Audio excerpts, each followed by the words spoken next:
வணக்கம். இன்று நம்மளுடைய சென்னை இந்த ஸ்கூல் ஆஃப் எக்ஸலன்ஸ்ல இந்த கல்லூரி சட்டக்கல்லூரி ஆரம்பிக்கப்பட்டு 15 ஆண்டுகளுக்கு மேலாச்சு. 15 ஆண்டுகளாக மேலாக இது இந்த சட்டக்கல்லூரியில் மாணவர்களுக்கு விடுதி இல்லாமல் இருந்தது. ஸோ உடனடியாக முதல்வருடைய கவனத்துக்கு எடுத்து சென்று நம்ம இந்த மாணவர் விடுதியை விரைவாக கட்டி முடிக்கும் பணிகளை மேற்கொண்டோம். ஸோ அதன் முதல் படியாக இன்னைக்கு அடிக்கல் நாட்டு விழா நடைபெற்றது. ஸோ அதனால் அடிக்கல் நாட்டு விழா நடைபெற்று விரைவாக இந்த கட்டிடப் பணிகள் துவங்கப்படும். விரைவில் இதை கட்டி முடிக்கும் பணிகளை மேற்கொள்ளும். சுமார் 3500 சதுரடியில் இந்த விடுதி கட்டப்பட உள்ளது. அதில் 240 மாணவர்கள் வரை தங்குவதற்கான வசதிகள் செய்யப்படும். ஸோ விரைவாக இந்த விடுதி கட்டி முடிக்கும் பணிகளை மேற்கொள்ளும். ஏன்னா பல ஆண்டுகள் போன வருஷமும் மாணவர்கள் பல இடங்களில் போராட்டம் பண்ணியிருக்காங்க. ஏன்னா வெளியூர்லேருந்து வர மாணவர்கள் இங்கே தங்கி படிக்க முடியாமல் வெளியில் வாடகைக்கு ரூமில் தங்கியிருக்காங்க. ஸோ இந்த வருடமாவது இதை கட்டி முடிக்க வேண்டும் என்று இது முன்னெடுத்து உடனடியாக இந்த கட்டும் பணிகளை துவக்கியிருக்கோம். கண்டிப்பா எல்லா கல்லூரியிலும் அந்த ஆடிட்டிங் பணிகள் நடைபெற்றது. எல்லா சட்டக்கல்லூரிகளும் என்னென்ன பணிகள், என்னென்ன மாதிரியான இன்ஃப்ராஸ்ட்ரக்சர் தேவைப்படுது, என்னென்ன மாதிரியான வசதிகள் தேவைப்படுது, எதெல்லாம் இல்லை அதை கொண்டு வரும் வேலைகளையும் ஏற்பாடு செய்துள்ளோம். எல்லா கல்லூரியிலும் ஒரு சில வேக்கண்ட் எல்லாம் ஃபில் பண்ற வேலைகளையும் செஞ்சுட்டு இருக்கோம். கண்டிப்பா மாணவர்களுக்கு கண்டிப்பா இது முழுமையான ஒரு நல்ல ஒரு சட்டப்படிப்பை மேற்கொள்வதற்கான அனைத்து ஏற்பாடும் செய்யப்படும். என்றும் சட்டப்படிப்பு ஒரு வியாபாரமாக மாறாமல் பார்த்துக்கொள்வோம். எந்தெல்லாம் பிரைவேட் காலேஜஸ், ஒரு சில காலேஜஸ் நம்மளுடைய அஃபிலியேஷன்ல உள்ள காலேஜஸ் வயலேஷன் இருக்கும், அவங்க மேல அஃபிலியேஷன் கேன்சல் பண்ற நடவடிக்கைகளை மேற்கொள்ள உள்ளோம். ஏன்னா அவங்க மேல நடவடிக்கை எடுக்கவும் மேற்கொண்டு உள்ளோம். ஸோ அந்த மாதிரியான கல்லூரிகள் எதெல்லாம் வயலேஷன் இருக்காங்களோ பிரைவேட் காலேஜஸ், அதெல்லாம் கண்டிப்பாக நடவடிக்கை எடுப்போம். அரசு சட்டக்கல்லூரிகளுடைய ஸ்ட்ரென்த்தை இன்க்ரீஸ் பண்றதுக்கான வேலையும் பார்த்துட்டு இருக்கோம். கண்டிப்பாக மாணவர்கள் சுலபமாக ஏழை எளிய மாணவர்கள் படிப்பதற்கும் அவர்களுக்கு தேவையான அனைத்து வசதிகள் இருக்கும் நல்ல ஒரு சட்டப்படிப்பை மேற்கொள்வதும். ஏன்னா நம்மளுடைய தமிழக அரசு சட்டக்கல்லூரியில் படித்த பலர் இன்னைக்கு பலர் உச்சநீதிமன்ற நீதிபதிகளாக வேற மிகப்பெரிய உயர்ந்த வழக்கறிஞர்களாக இருக்காங்க. ஸோ அதனால இங்கே தேவையான கல்விகள் இங்கேயே இருக்கு.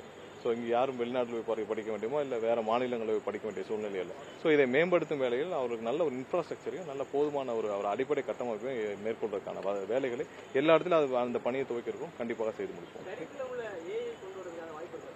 இல்லை தேவையான இடத்துல அவங்களுக்கு இப்போ ஜட்மெண்ட்ஸில் ஏஐ கொண்டு அவங்க இருக்கிறாங்க. ஸோ கரிக்குலம்ல நம்ம ஏஐலாம் கொண்டு வர முடியாது. ஸோ கரிக்குலம்ல அவங்க டெய்லி படிக்க வேண்டிய புத்தகங்களுக்கும் இதெல்லாம் புக்கை மாற்றி அவங்களுக்கு சுலபமாக மொபைலில் பார்க்கறதுக்கான வசதிகள் கொண்டு வரதுக்கான ஏற்பாடு இருக்கு. பட் நம்ம கரிக்குலம்ல ஏஐ கொண்டு வர வேண்டிய தேவை இப்போ இல்லை. பட் அவங்களுடைய மற்ற இதுகளை இப்போ வழக்கறிஞர்களாக பண்ண பிறகு அவங்களுடைய தேடலுக்கு தேவையான மாதிரி சர்ச் இன்ஜின்ஸுக்கு தேவையான மாதிரி ஏஐல அவங்களுக்கு இன்டகிரேட் பண்றதுல நிறைய இடத்துல பண்ணிட்டு இருக்காங்க. அது அப்போ தேவைக்கேற்ப பண்ணிக்கலாம். பெண்களுக்கான புதிய கல்லூரி கொண்டு வரணும் எப்போ இது பண்ணலாம்? இல்லை, அதுக்கான இடம் தேர்வு செய்யும் பணிகள் நடைபெற்றுள்ளது. ஸோ தேவையான இடத்துல இடம் தேர்வு செய்து அதுக்கப்புறம் சென்னைக்குள்ள தான் அதுக்கு முதல் கட்டமாக ஆரம்பிக்கும் வேலைகள் இருக்கு. ஸோ சென்னையில் அவங்களுக்கான இடத்தை தேர்வு செய்து விரைவாக அதையும் கட்டி முடிக்கும் வேலைகளை செய்வோம். இல்லை, அது யூனிவர்சிட்டிஸ்ல அவங்களுடைய ப்ரொசீஜர் படி அதெல்லாம் பண்ணிட்டு இருக்காங்க. ஸோ ஒரு சில இடத்துல அரசுடைய சீட்ஸையும் கவர்மெண்ட் சீட்ஸையும் அவங்களும் சேர்த்து ஃபில் பண்ணி வச்சிருக்காங்க கடந்த ஆண்டுகளில். ஸோ அந்த மாதிரி கல்லூரிகள் மேல கடுமையான நடவடிக்கை எடுப்போம். ஏன்னா அவங்க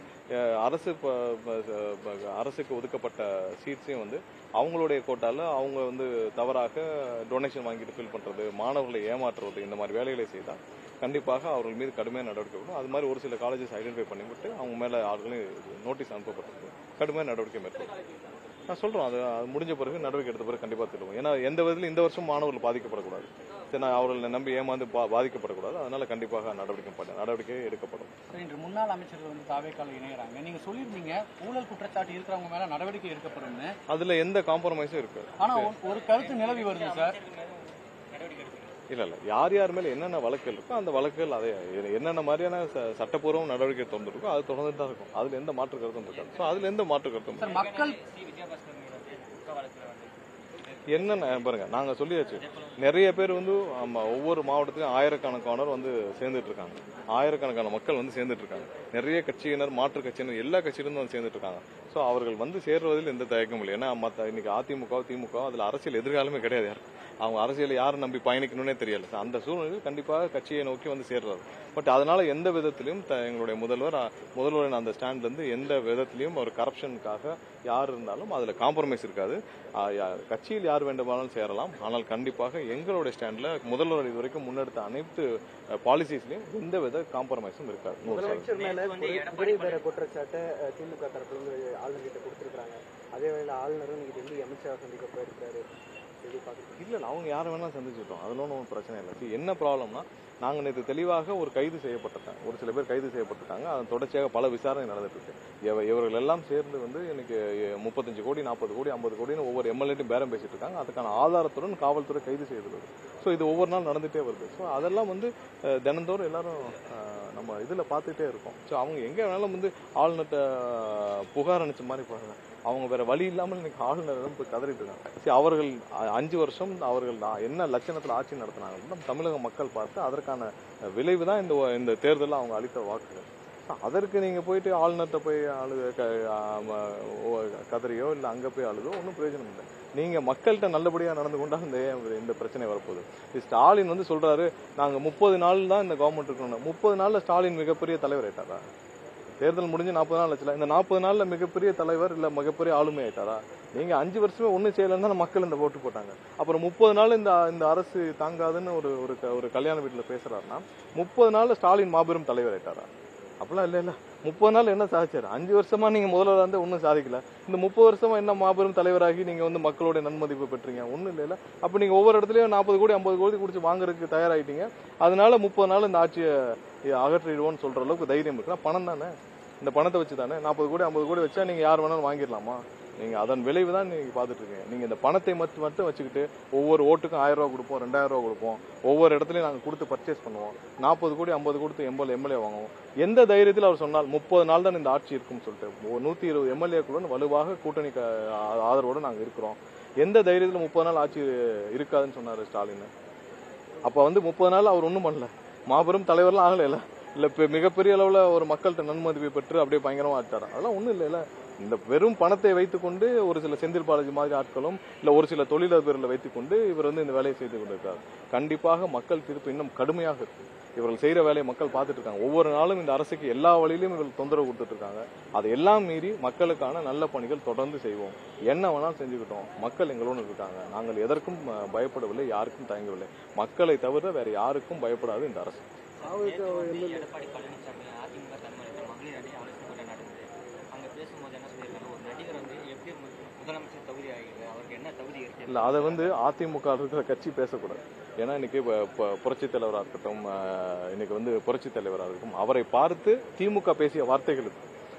புரட்சித் தலைவரையும் புரட்சித் தலைவியும் பார்த்து திமுக வந்து அந்த காலங்களில் இருந்து 50 வருஷமாக என்ன பேசினார்களோ அதை இன்னைக்கு எடப்பாடி பேசுறாரு. எடப்பாடி அதை பேசுவதற்கு எந்த அருகதையும் கிடையாது.